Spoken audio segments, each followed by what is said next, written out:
Les violences conjugales sont de plusieurs types. On a la violence spirituelle, on a la violence psychologique, on a la violence sexuelle, et on a la violence verbale et enfin la violence physique. Je les ai classés de cette façon parce que c'est comme ça que ça se passe. C'est de cette façon qu'on peut violenter une personne. Et les violences conjugales ne sont pas seulement liées à un seul genre. C'est-à-dire, c'est pas seulement la femme qu'on tape dans le couple, même l'homme. Mais, vous allez écouter dans cette vidéo, je vais vous parler plus de la femme. Parce que c'est un peu le maillon faible. Même si on tape les hommes, c'est très rare. Mais ça existe. Hein. Et les hommes doivent aussi se plaindre. Ils doivent parler. Ce n'est pas parce que tu es un homme et la femme te tape que tu ne peux pas dire de peur qu'on se moque de toi. Ça n'a pas de sens, mon frère. Ça n'a pas de sens. Il faut que tu te plaignes. J'ai tellement perdu l'eau. J'ai été malade, j'ai perdu le poche quand le creux de mes yeux est sorti. Yeah. Voilà. Donc, à la base, la violence spirituelle commence toujours vers le début des relations là, et c'est souvent avec le sexe. Ou alors avec les attitudes de la boisson, des boîtes de nuit. C'est-à-dire que tellement se focalise dans la relation qu'on oublie ce qu'on était avant que cette relation commence. On laisse l'esprit saint partir et on laisse entrer l'esprit des boîtes de nuit, l'esprit d'alcool, l'esprit de sexe, l'esprit de fantasme dans nous. Et là, l'autre nous possède. Il nous domine.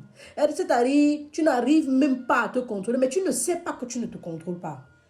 Donc, du coup, tu perds la foi. Le moment que tu pouvais prendre pour aller prier, l'autre s'arrange à toujours t'appeler.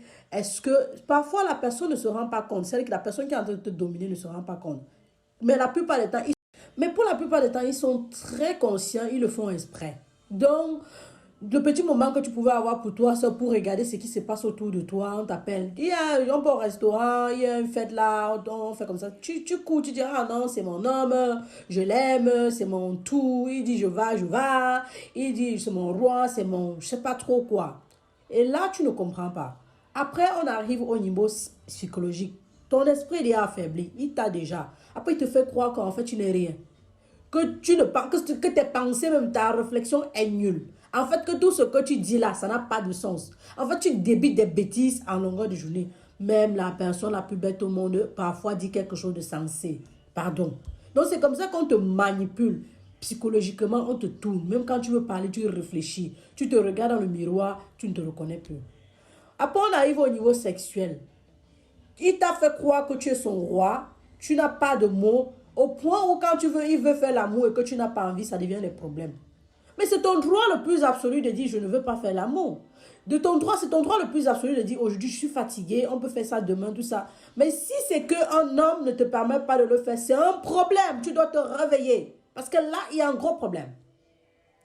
Ensuite, on passe au niveau verbal. Mais là, c'est juste quand les trois autres sont déjà mis en place. Au niveau verbal, il commence à t'insulter. Tu es inutile, tu n'as rien, même cuisiner, tu ne sais pas. Les autres femmes se mettent bien. Tu es là, tu as pris le poids. Regarde ta coiffure, regarde tes... Il commence à te dire des trucs, il t'insulte, imbécile. Il insulte ta famille, il te brutalise verbalement. Et pour clôturer, on arrive au niveau physique. Il commence à taper sur toi. Mais il tape sur toi. Mais ça là, tu vas me demander, mais comment je fais pour savoir, hé ma chérie, quand tu sors avec un homme et il veut contrôler ton salaire, c'est pas bon. Oh, ça me rappelle, la violence économique, c'est une violence que j'avais oubliée. Quand on quitte de la violence spirituelle, on arrive à la violence psychologique. Il faut qu'on passe par la violence économique pour atteindre le sexuel. Parce qu'au niveau du sexuel, tu peux un peu te rendre compte. Mais il faut d'abord qu'on s'arrange à te faire croire que... En fait, tu n'as même pas le droit de jouir de ton propre argent. C'est-à-dire que tu travailles ton argent à la sueur de ton front, mais tu n'as pas le droit de jouir de ça. Ça là, les femmes sont celles même qui violentent les hommes à ce niveau. Genre, il travaille et il est obligé de te verser une certaine somme d'argent par mois. Jusqu'à c'est une obligation. Hein. Mais on est sérieux là. C'est son argent, il dispose ça comme il veut. Tu peux flatter. Quand tu veux demander quelque chose à quelqu'un, tu flattes. Je ne comprends pas souvent. Hein. Bref, revenons. Donc on a cité toutes les violences. Spirituelles, psychologiques, économiques, sexuelles, verbales et physiques. Comment faire pour savoir un homme qui te fait croire que, en fait, même ton argent, c'est lui qui doit gérer. Tu travailles, ça part dans son compte. Ma chérie, sors de là, il va finir par te taper un jour.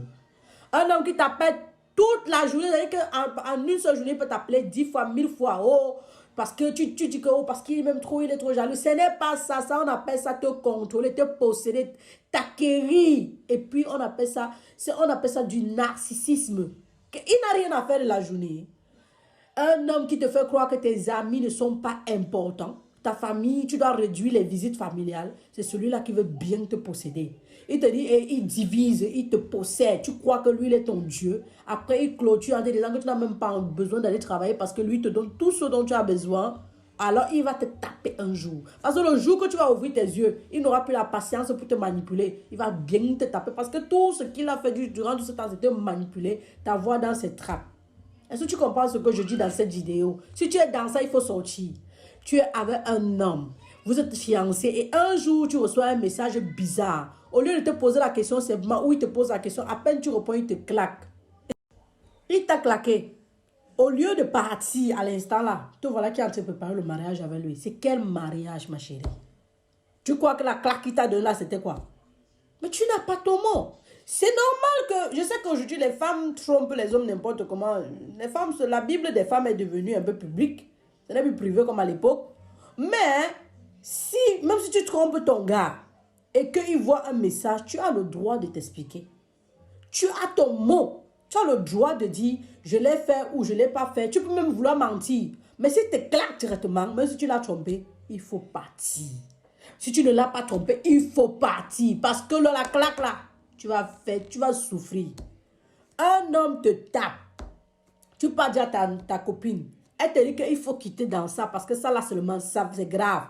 Tu pars, tu dis encore à l'homme là. Ma chérie, il t'a possédé spirituellement, tu ne comprends pas. Tu es bête ou tu es quoi? Il t'a tapé, tu es parti dire à quelqu'un, la personne te dit pas pour sauver ta vie, tu peux lui dire. Ah, il va chasser cette personne-là de ta vie. Au moins si cette personne-là te donnait encore un peu le sourire. Tu veux qu'on te dise ça comment? Il y a les gestes qu'il ne faut pas ignorer. Il y a les gestes, si, je ne sais pas, tu es en couple avec un homme en relation, genre fiançailles, il y a un problème, tu n'arrives pas à t'exprimer, il va crier, il va se fâcher, taper les murs.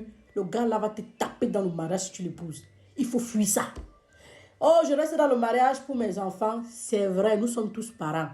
Mais ma chérie, si tu meurs, ton gars là, on va non seulement l'enfermer, donc tes enfants vont perdre doublement. Et puis même si tu restes jusqu'à, il ne te tue même si tu restes et il ne te tue pas. Ce qui est sûr, ces enfants souffrent. Tu les fais plus souffrir que tu peux imaginer. Et puis tes enfants garçons vont taper sur leur femme.